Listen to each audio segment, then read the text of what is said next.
Military technology keeps advancing at an incredible rate. If you think back to World War II and see the weapons compared to today's weapons, it's simply mind-boggling just how far advanced things are becoming. And from the looks of it, warfare is poised to become more dangerous than it ever was. From drones in the sky, drone tanks fitted with incredible weaponry, to small unmanned aircraft that are launched from carriers in the sky, security clearance has been granted. Check out these insane secret military weapons. Russia's nuclear tsunami apocalypse torpedo, Poseidon. You might have heard of Russia's new weapon, which was called Status 6 or Canyon. It was once thought that the weapon was a hoax until researchers tracked the development of the system, which began in 2008. The torpedo was renamed Poseidon after the Russian military polled the public for a new name, although some say it should have been called the worst weapon ever. The Poseidon is said to have the ability to nuke entire coastal cities into oblivion and can trigger giant tsunamis. It is the largest torpedo ever built, measuring a ridiculous 65 feet long and it's 6.5 feet in diameter. This torpedo is designed to make long treks across entire oceans before detonating a massive 100 megaton thermonuclear warhead against a coastal enemy target. That's twice the explosive power of the Tsar Bomba, but some say that the weapon could only have a 2 megaton warhead. Still, plenty of power to destroy a coastal city. The weapon is so big that it needs its own special submarine, but there could also be special capsules made to launch them from. Russia is also claiming that the torpedo could be used to attack enemy fleets and is estimated to be capable of speeds up to 70 knots, which translates to 80 miles per hour on land. That's faster than any US nuclear-powered attack submarines and their anti-ship homing torpedoes, limiting a defender's options against an incoming Poseidon torpedo. The weapon also operates at depths of up to 3,280 feet, far deeper than US Navy submarines. Drones recharged by a laser could fly forever.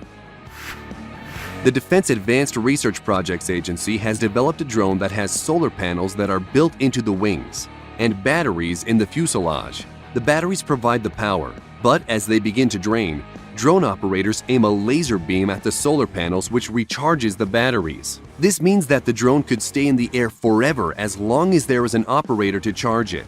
This sounds cool, but there are a few problems with it. For one, a laser loses its strength the farther it has to travel and can be obscured or even blocked by smoke, haze, fog, and rain. Yeah, we know our viewers are smart, so we thought to mention that. DARPA figures it can recharge the drone at up to 6.8 miles, but that maximum will vary under real-world conditions. DARPA calls their drone the Silent Falcon, which could fly for weeks and complete a mission without ever having the need to land. China's giant ionosphere zapping radar. This weapon developed by the Chinese is described as a high-powered incoherent scatter radar and is supposed to bounce radio waves off the Earth's high-altitude layers of charged gas called the ionosphere. The Chinese facility will be similar to United States HAARP in many ways, which had a bunch of conspiracy theories surrounding it, including government-sanctioned weather control, human-made earthquakes and tsunamis, and was said to be able to cause mental disruption throughout a region.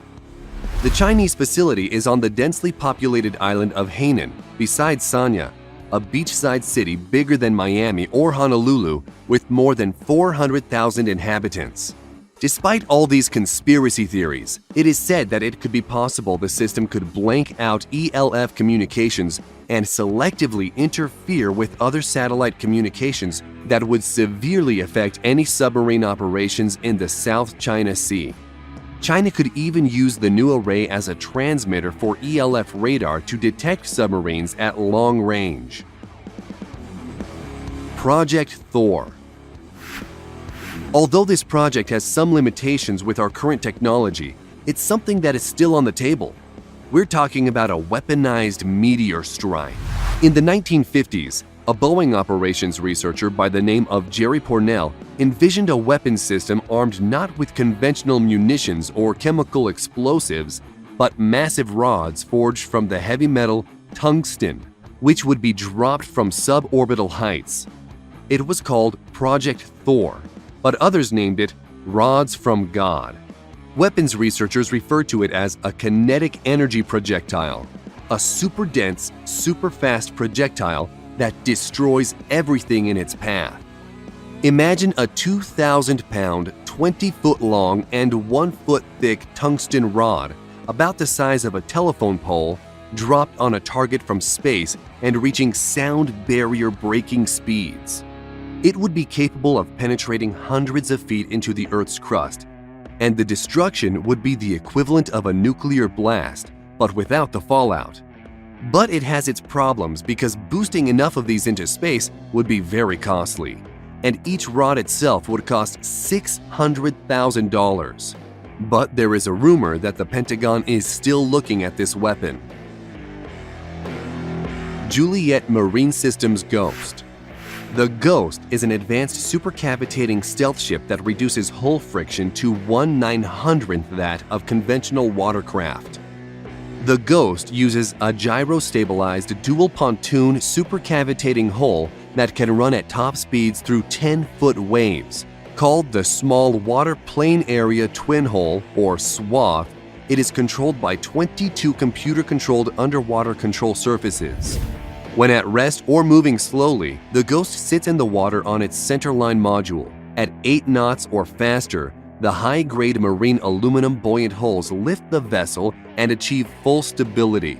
Propulsion on the prototype is provided by T-53-703 turboshaft engines and can achieve speeds over 30 knots, but could be capable of 50 knots. It can perform several different missions including anti-surface warfare, anti-submarine warfare, and mine countermeasures. Armament consists of the M197 20mm rotary cannon and launch tubes that expel exhaust downward between the struts of the SWATH hulls, concealing and dissipating the thermal signature of the launch of BGM-176B Griffin missiles and advanced precision kill weapon system rockets. The Ghost has a crew of 3 to 5 sailors and can be dismantled to fit in the C-17 Globemaster III for transport. Each Ghost ship costs around $10 million to produce, a drop in the bucket for comparative military vessels. Sea Dragon weapon. The U.S. Navy and an unknown defense contractor are working on a new missile the service says will give its submarines a new, disruptive offensive capability to take on enemy ships. It's called the Sea Dragon, but no one is really sure what it is because it's top secret.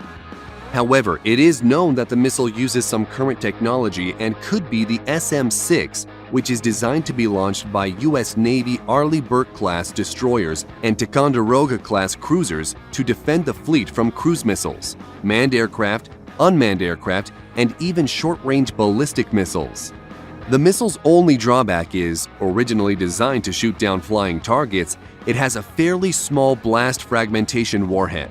The SM-6 is supersonic and can fly at 3.5 times the speed of sound, or about 2,685 miles an hour. It also has the fun trick of taking targeting data from other Navy assets, including the E-2D Advanced Hawkeye Airborne Early Warning and Control Aircraft and the F-35 Joint Strike Fighter. So imagine a missile that can be fired from a ship and then controlled by a fighter jet and then directed to hit its target. Kalashnikov drone tank. Military drones are on the rise, and many of you are probably familiar with the unmanned U.S. Predator drones that are equipped with advanced targeting systems and can carry 500-pound bombs and deliver those weapons to the target accurately.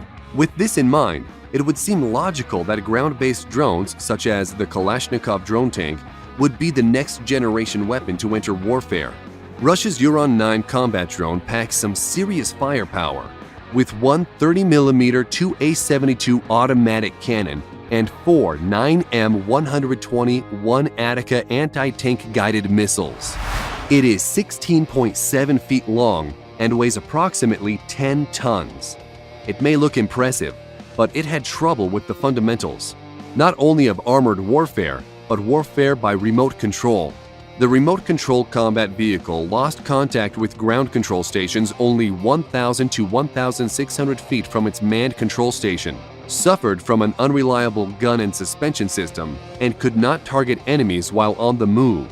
The remote fire control system is also a problem, with the two A-72 experiencing a lag before firing 6 times and an outright failure once. The drone tank was first tested in Syria, and despite its failures, could be a weapon that Russia continues to develop.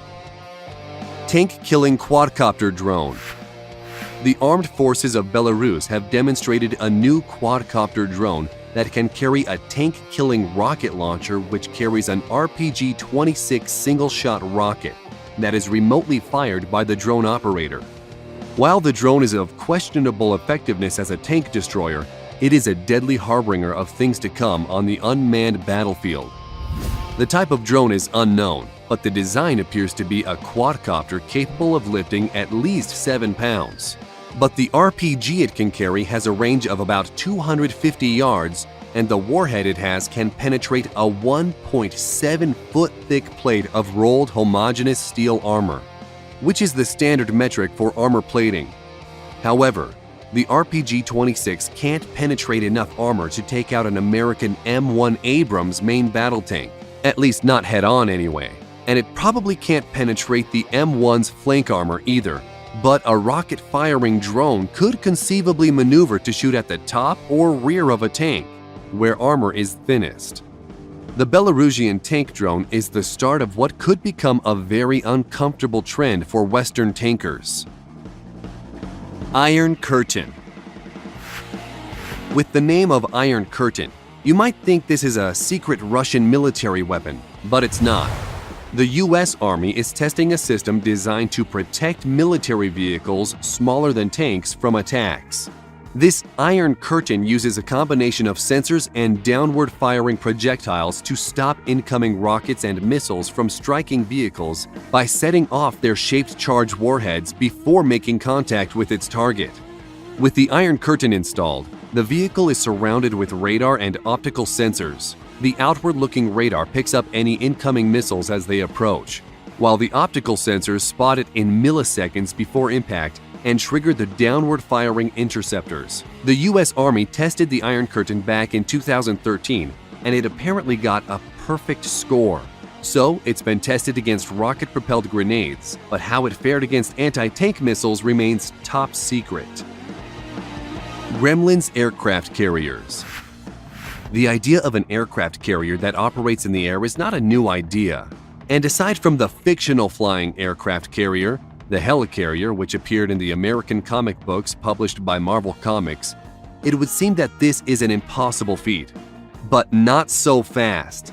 The Defense Advanced Research Projects Agency has selected defense contractor Dynetics to develop a small unmanned aircraft which can be launched from any warplane and even recovered in mid-air. These small aircraft are codenamed Gremlins and are tiny, dangerous armed drones which are reusable and reconfigurable. The Gremlins could be launched from the rails of an F-16, the internal weapons bay of a B-1B bomber, or out the cargo ramp of a C-130 transport. Once the drones have accomplished their mission, they will rendezvous with the C-130 Hercules that lowers a capture device. The Gremlins are then hooked, powered off, and then hauled aboard the aircraft. They can be quickly refurbished, refueled, perhaps receive an armament swap, and then be ready for another mission within 24 hours. If anything, it's a very similar concept to the Protoss carrier in the game StarCraft. Carrier has arrived. We hope you enjoyed this video and want to know what you thought about these and which was your favorite. If you liked the video, don't forget to target the subscribe button and launch notifications so you will be the first to know when a new video comes out. Thanks for watching.